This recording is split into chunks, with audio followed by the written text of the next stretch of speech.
Once upon a time, there was a little boy, upon whom his mother and father showered nothing but love, kindness, warmth, all that stuff. He had his own little room in a big house in the middle of a pretty forest. He wanted for nothing. All the toys in the world were his.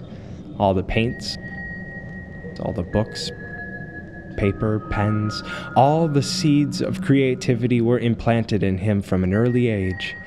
And it was writing that became his first love. Short stories, fairy tales, little novels, all happy, colorful things about bears and piglets and angels and so forth. And some of them were good. Some of them were very good. His parents' experiment had worked. The first part of his parents' experiment had worked.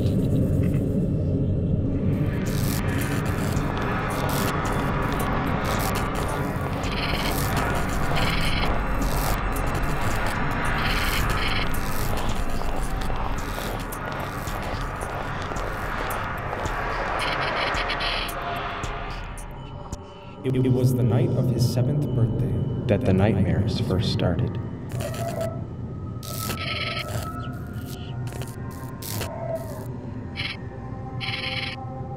The room next door to his own room had always been kept bolted and padlocked for reasons the boy was never quite sure of, but never quite questioned, until the low whirring of drills, the scritchety-scratch of bolts being tightened, the dull fizz of unknown things electrical, and the muffled screams of a small gagged child began to emanate through its thick brick walls on a nightly basis.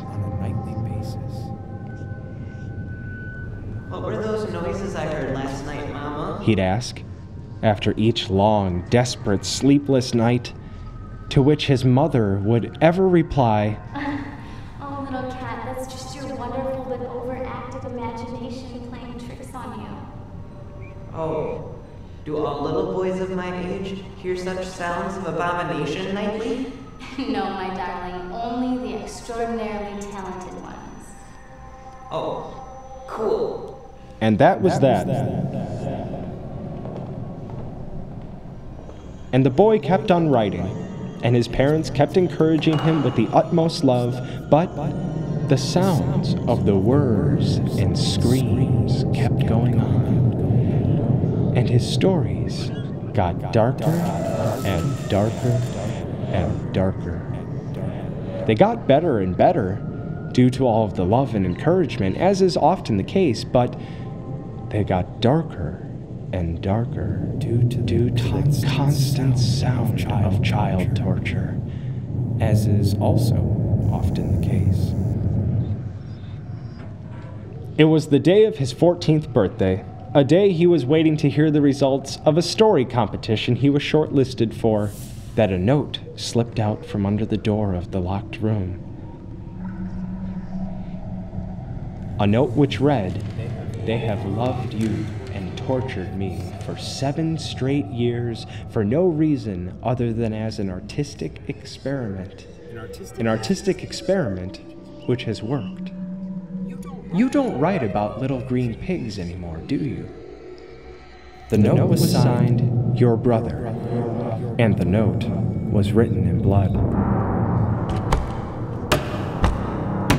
He axed through the door to find his parents sitting in there smiling alone. His father doing some drill noises, his mother doing some muffled screams of a gagged child. They had a little pot of pig's blood between them. And his father told him to look at the other side of the blood-written note. The boy did, and he found out he'd won the 50 pounds first prize in the short story competition. They all laughed. The second part of his parents' experiment was complete. They moved house soon after that, and though the nightmare sounds had ended, his stories stayed strange and twisted, but good. And he was able to thank his parents for the weirdness they'd put him through, And years later, on the day that his first book was published, he decided to revisit his childhood home for the first time since he'd left. He idled around his old bedroom and all the toys and paint still littered around there. Then he went into the room beside it that still had the old dusty drills and padlocks and electrical cord lying around, and he smiled at the insanity of the very idea of it all. But he lost that smile when he came across the corpse of a 14-year-old child that had been left to rot in there, barely a bone of which wasn't broken or burned, in whose hand there lay a story scrawled in blood. And the boy read that story, a story that could only have been written under the most sickening of circumstances. And it was the sweetest, gentlest thing he'd ever come across. But what was even worse, it was better than anything he himself had ever written, or ever would. So he burnt the story, and he covered his brother back up, and he never mentioned a word of what he had seen to anybody. Not to his parents, not to his publishers, not to anybody. The final part of his parents' experiment was over. Katurian's story, The Writer and the Writer's Brother, ended there in fashionably downbeat mode, without touching upon the equally downbeat but somewhat more self-incriminating details of the truer story.